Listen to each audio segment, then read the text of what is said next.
Good morning, everybody. The Mustang is here. We've literally finished the wrap. Well, not finished the wrap, but we just the wrapping day was yesterday. Look at it in the sun. Oh my god, it looks so sick.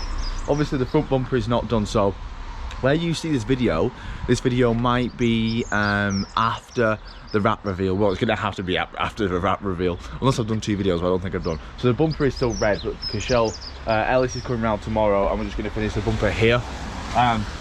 And oh my god, I cannot wait for the bumper to be done. But anyway, I've had a lot of comments recently in the video saying, especially on the drift day, saying that it doesn't sound like it's running properly on all 8 cylinders. And I can't help but think you guys are right. So I've been looking into it as much as possible. And I found a scanner in the car, which Max has said, the previous owner, Max says that it talks this ECU perfectly. And he left the scanner. So I actually ran a scan last night in the car. And it showed us some pretty damning / interesting things. So Max, previous owner, was saying that this scanner talks to an app called 4Scan, and it's a Ford thing, and it's free. So this, what we'll do is turn the ignition on and we'll just connect it. This talks to this ECU really well, and it showed a lot of codes that are definitely not good, and that would definitely suggest why it sounds like it's not running on 8 cylinders. Let me just connect and I'll show you what they are. So we're going to click on error code. So here we have injector circuit malfunction, cylinder 3, which could be wiring, but it's also saying suspect fuel injectors. And we've also got cylinder 5 injector circuit malfunction, which again could be wiring or could be fuel injector. We've got some other stuff here which I'm not sure what it is. A TR sensor circuit too high, so transmission, which again this was an auto in its life, so I'm going to ignore that. TCC solenoid, again not sure what that is, but it's something to do with the transmission, so I'm probably going to ignore it. And there's a fuel pump driver module offline, which I'm not sure why, because the fuel pump is working, so I'm going to ignore that one. And plug.open high stream DPFE sensor, which I'm not sure what that is either, so I'm going to look into that. But the main 2 things are injectors 3 and injector 5 are apparently not working correct. And what we're probably going to do is today, while we can, we're probably going to swap the injectors around. So we're going to put like cylinder 5 on cylinder 4, cylinder 3 on cylinder 2, etc. Fire up the car, remove the codes, and see if the code has changed. If it's changed with a different injector, then it's the injector himself. If it's still the same code, then it's probably something to do with the wiring. 1, 2, 3, 4, 5, 6, 7, 8. So it's cylinder 3. So it's all on the left, and cylinder 5 on here. So we're going to swap 5 into 4 and then 3 into whatever's easiest to get access to, clear the codes and see if the injectors change. We're also getting the DPFE code, which is this little sensor here, which is something to do with like the emissions. So you've got the fuel rail here, which is dead easy accessible. I've just pulled a couple cables and it's basically ready to come out. So looks like there's like a 7mm on each side, and then that should pull out the whole rail. Should just be able to pull out each injector and just swap them over. Unplugged the DPFE and we'll just move that out of the way. So let's just try and lift this up now. Sinks of fuel, there we go. I've swapped the injectors around, everything is back on pretty much. So we're going to start the car, clear them codes, well clear the codes, start the car, rescan it, see if anything's changed. So it's still saying cylinder number 5 injector circuit. So what we're going to do is I'm going to pull apart the wiring on injector 5. You get a screwdriver, mate, one that's like metal at the end preferably, put it on the injector, put your ear to it, you should be able to hear it ticking.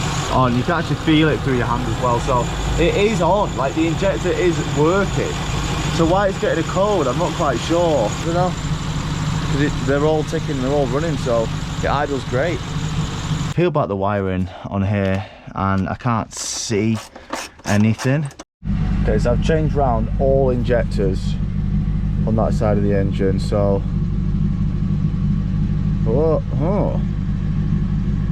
now we're not getting them fuel. Let me do another search. We're not, what?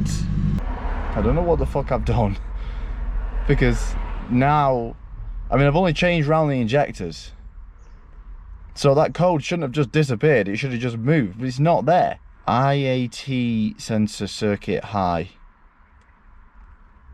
Okay, let's look into this one. We've got a intake air temperature sensor circuit too high. I think that's because I had the MAF unplugged. Let me delete these, turn it off again, and let's go again. Clear it again, let's go again while the engine's running. Yeah. Right, alright, fine, cool, whatever. That DPFE one's gone as well, so I'm not sure what I've done. To be fair, I have to the battery off.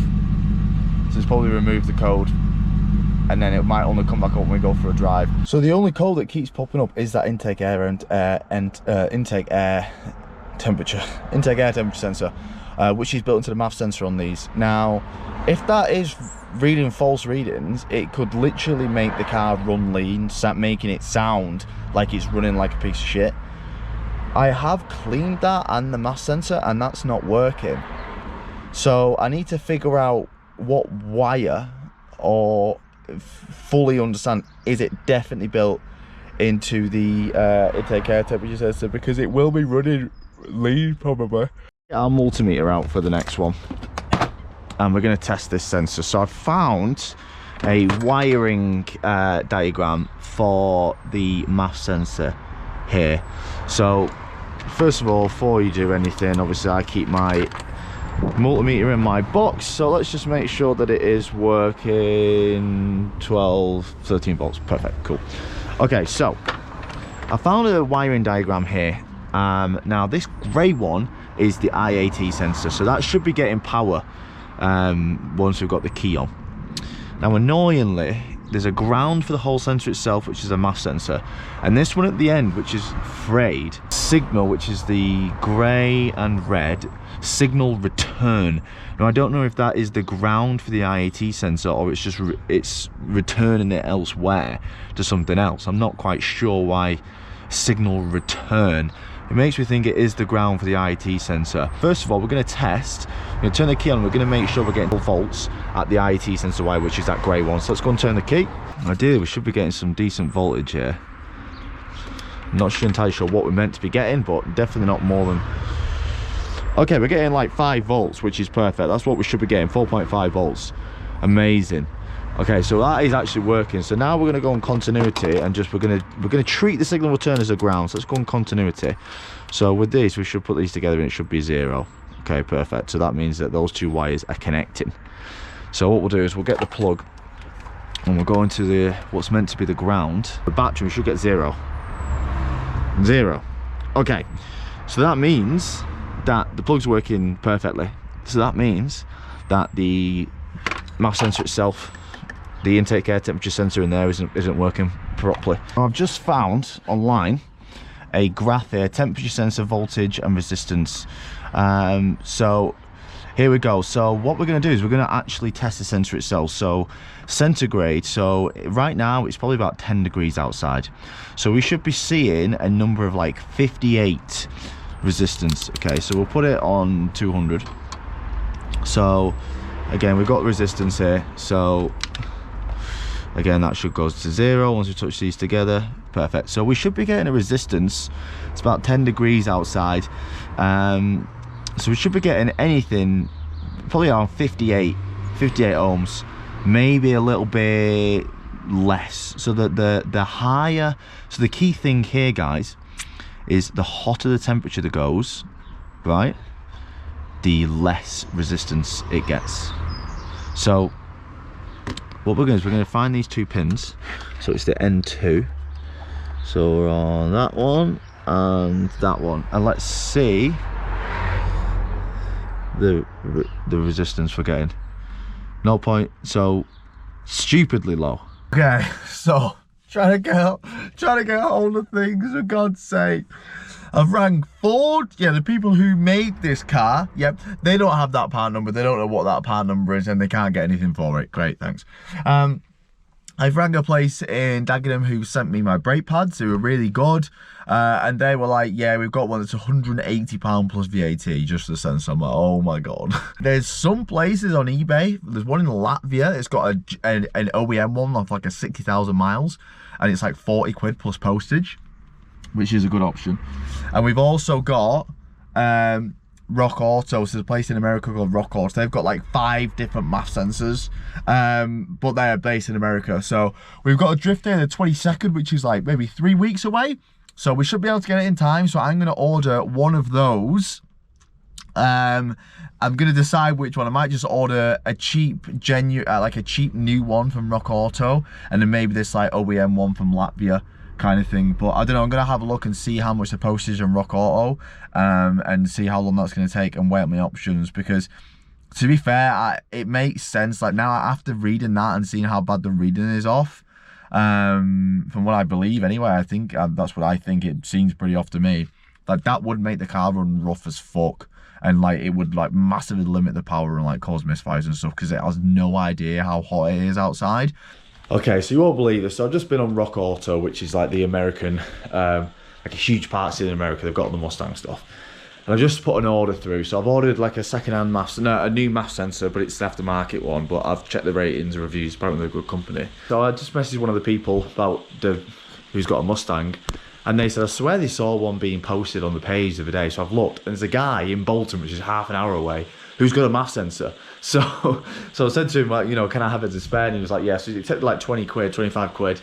So we're going to go and get it, because I can't be asked to wait until next week. Okay, so I went to Bolton, and we have here a spare MAF sensor. This one is a lot cleaner than the one that I had. I said to the guy, like, you can literally see all the coils.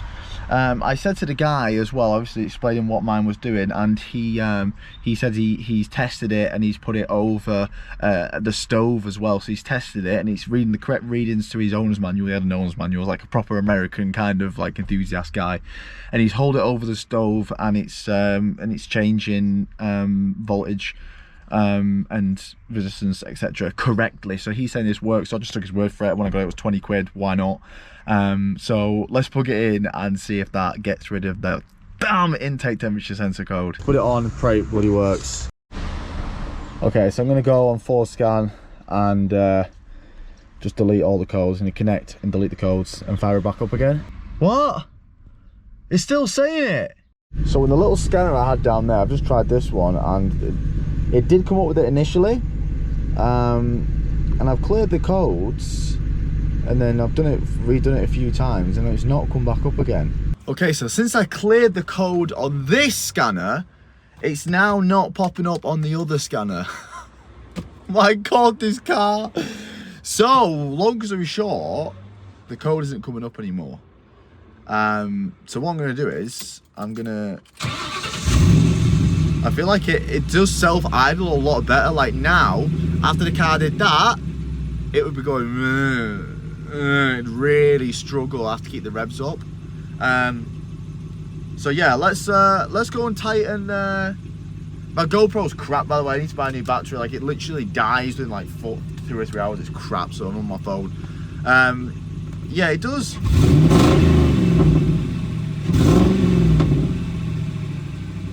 I don't want to jinx it, but that does feel like a lot freer revving. Probably need to gap my plugs down a little bit as well, but let's just go for a spin and see if that's better. Okay, so I feel like it is running a lot smoother, but I can't fully tell until I go on a proper drive, until the car gets hot and I'm skidding. But it does feel a lot smoother. It really does. I think it sounds a lot healthier as well. So people, it's actually been a week since I filmed the rest of this video, and I just wanted to just take the kind of like a long drive kind of thing, you know, take it out, put my foot down, leave it for a few days. The code isn't coming back at all. The car feels 10 times better, absolutely 10 times better. It feels 10 times quicker, 10 times smoother, torquier down low. So I think the issue all along was the intake air temperature sensor.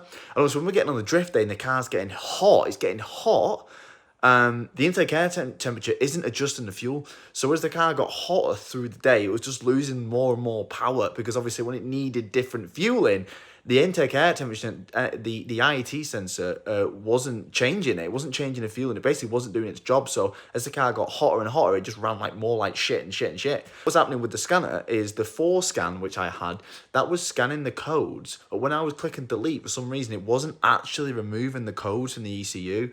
Now, the injector codes were codes that were stored from before when I was pulling injectors out to see if it was running on 8 cylinders, and it's just kept them codes. And the 4scan thing wasn't actually deleting the codes for some reason, so I had to delete the codes with that red scanner, and then that was actually removing the codes in the ECU, hence why their injector codes went after I scanned it with that other scanner.